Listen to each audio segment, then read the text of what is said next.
কোৱাচোন বেটা তোমাৰ কি বেমাৰ হৈছে? বাইদেউ মোৰ বেলেগ একো বেমাৰ হোৱা নাই। যেতিয়া মায়ে মোক হাঁহ পোৱালি চৰাব দিয়ে তেতিয়া মোক খুব উশাহটো বেছিকে ল'বলগীয়া হয় বাইদেউ। তাৰে মোৰ দৰৱ আছে নেকি কিবা? বাইদেউ মই যেতিয়া ফুটবল খেলো তেতিয়া মোৰ উশাহটো ছুটি হৈ নাযায়। মই ধুনীয়াকে উশাহ ল'ব পাৰোঁ জানে আপুনি। হয় নেকি? তুমি ভাইটি ফুটবলো খেলা নেকি? বাৰু ৰ'বা, তুমি পিছে ফুটবল কিমান টাইম খেলা? বাইদেউ কি জানে, মোবাইলৰ মোৰ চাৰ্জ যেতিয়ালৈকে থাকে তেতিয়ালৈকে ফুটবল খেলোঁ। চাৰ্জ নাথাকিলে মই তেতিয়া শুই যাওঁ বাইদেউ, তেতিয়া মোৰ চাৰ্জ নুফুলে। হয় নেকি ভাইটি?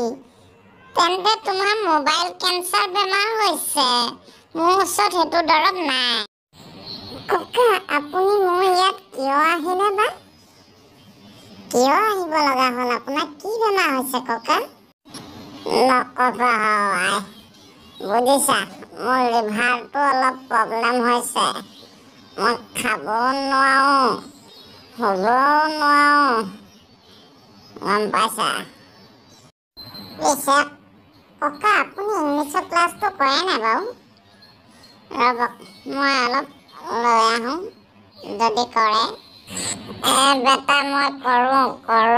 তুমি অলপ পাতলকে পাতিয়ালা পেকেটত দিওঁ বুলি ক'লে দিব পৰা। তুমি মোৰ বৰ মনৰ পচন্দ ডাক্তৰ ওলালা দেই বেটা। দিয়া পাতলকে দিবা দেই, পাতলকে অকণমান মাৰি দিওঁ, মই সদায় আহিম।